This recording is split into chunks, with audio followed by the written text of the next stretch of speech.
Hi, everyone. Welcome to Power Shifts. My name is Joseph Lavoie, and we are, as I record this, 3 days away from Election Day in Canada. April 28th on Monday is when we officially head to the polls and when Canadians will decide who their next federal government is. And I thought for this week, what we would do is talk about and explore what this campaign already tells us about the next 4 years. And I think regardless of the final result, there are 8 key dynamics that are already redefining the risks and the opportunities ahead for business and politics. I'll share some additional observations next week once the results are in, but I wanted to publish these first takes now because they speak to the campaign's underlying forces, not just the final tally or the final count. The outcome will matter, of course, but this bigger story is already clear, and it has major implications for business, politics, and public affairs. Besides, if you're serious about planning for the first 100 days, the work needs to start now, not after the votes are counted.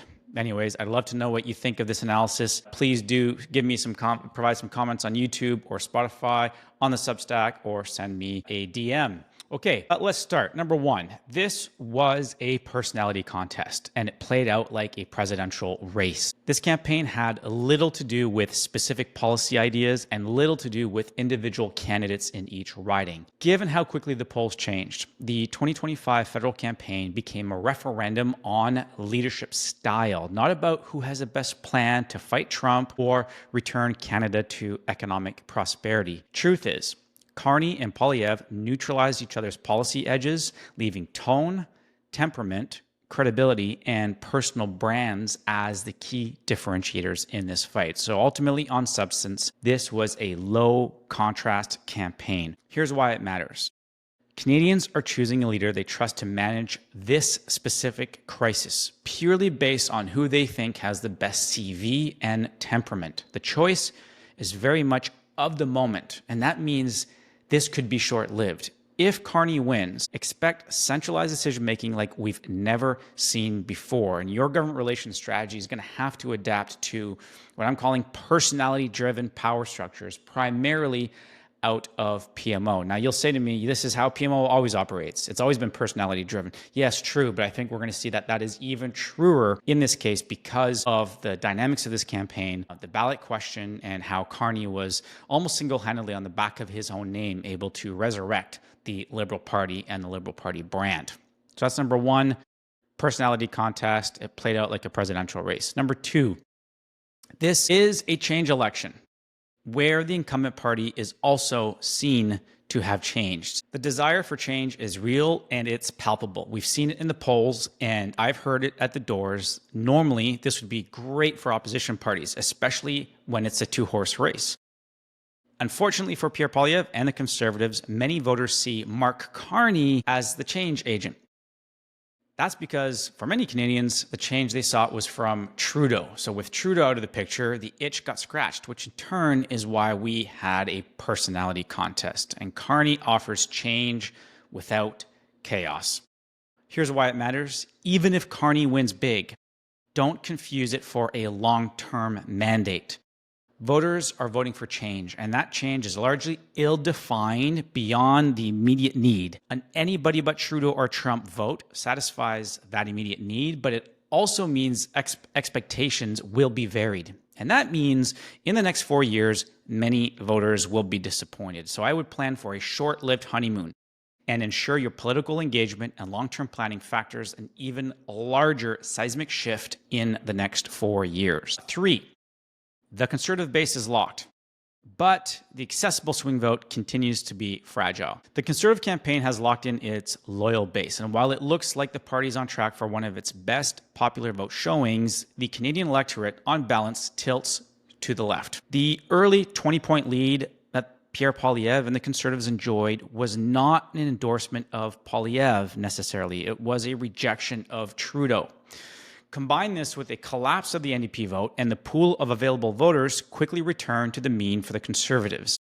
So I'm eager to see how many more voters Pierre Poilievre is able to get out to vote at the ballot box because the generational divide may be a truer representation of the new political spectrum in Canada. Even so, stitching together a winning coalition is incredibly tough for Conservatives. Why does this matter? Well, the Conservatives will once again find themselves wondering if they focus too much on their core or if they need to find a way to shift more to the center. However, given the shifting political and demographic landscape, the real challenge isn't how far left to move, but how disparate it needs to go along demographic, cultural, and regional lines. How does it win over more urban and more suburban seats in vote-rich regions? That's the question it's going to be asking itself in the coming days and weeks. This may mean eventually patching together a coalition of premiers and provincial Conservative leaders who have cracked this code, because to be a Conservative voter in Nova Scotia is very different than to be a Conservative voter in Ontario, which is also itself very different than being a Conservative voter in Alberta. And this coalition is a difficult one to patch together, and it's going to be the single biggest challenge for the leader of the Conservative Party coming out of Monday's vote. Number 4. The message was right until the moment changed. So Pierre Poilievre's cost of living narrative had a long shelf life until it didn't. The moment Trump returned to the headlines with fresh tariffs, whether it was leading into the campaign, but definitely during the campaign, the economic narrative shifted. The threat wasn't Trudeau anymore. It was and is Trump. And that forced a rewrite of the ballot question early in the campaign. So while the cost of living issue never went away, it got bundled up with the larger economic threat facing the country. And it became difficult to decouple these two economic issues.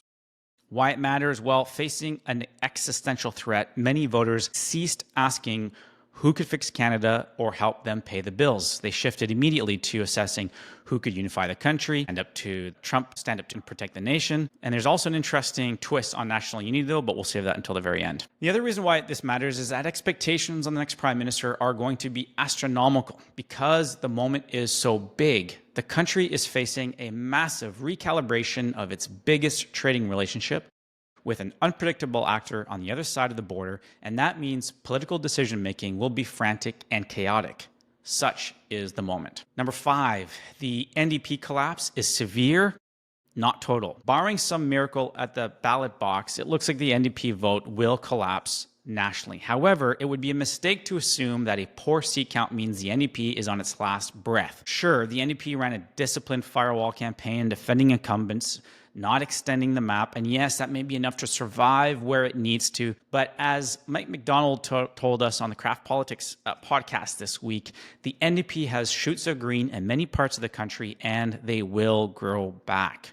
Why does this matter? Well, for public affairs teams, this means you cannot write them off. The NDP may not hold the influence it did in the last parliament, but your job is to identify who the next generation of NDP leaders are and cement your understanding and relationships with them. Don't know where to start? Well, focus on resilient ridings in BC and Ontario, and then fan out from there. Number 6, advanced polls are shortening the campaign period.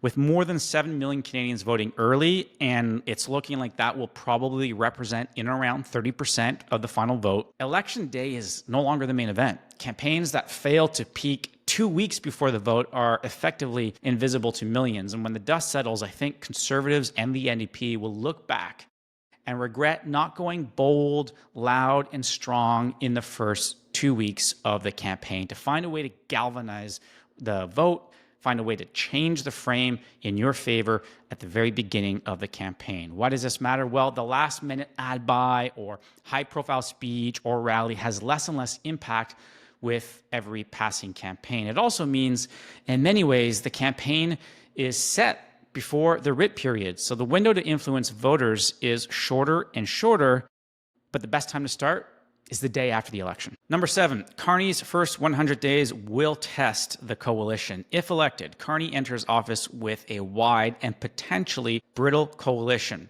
Red Tory boomers, climate activists, Trudeau-era liberals all expect a seat at the table, and there's a recipe for conflict unless power is quickly centralized. Why does this matter? Well, this will be a continuation government in new packaging. So for business, expect familiar policy paths, but new faces and new pressures inside cabinet, and that is going to create some interesting new dynamics inside a cabinet. So be ready for a lot of behind-the-scenes machinations as the honeymoon period comes to an end for this government, which it will. And watch how quickly the PMO consolidates power. If it doesn't do so quickly, the new government will unravel at the seams very quickly. And finally, 8, and this one is a big one for me. Alberta separatism is not a fringe issue. It's possibly a pressure valve, and it could be much more serious than that. So recent polling shows separatist sentiment in Alberta is hovering around 25 to 30%. It's also high in BC. It's also high in Saskatchewan. You may think that 20 to 30% isn't high, but it's also far from being fringe. And these numbers reflect a deeper alienation that will reemerge fast if Western Canada feels ignored again. Why does this matter? Well, if Western alienation escalates, expect harder regionalism on resource files, regulatory disputes, and interprovincial coordination. Track Alberta's reaction in the weeks after the election. If the West is excluded again from cabinet or key files, this sentiment will boil over fast. And if Carney wins, he has a near impossible mission. His promise is to unify Canada against the Trump threat.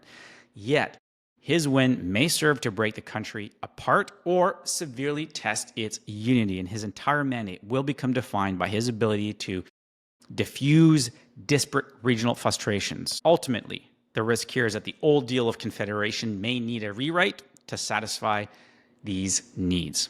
There you are. Enjoy election night. I'll probably be watching it at home with several different laptops and screens open so I can capture as much of the coverage as I can. I'll be back next week with a post-mortem analysis. So we'll build on these initial takes based off of the results that we see on Monday night. And if you haven't already, do subscribe to the YouTube channel or here on Spotify or even on Substack. You can find me at powershifts.pro. Have a good week, everyone.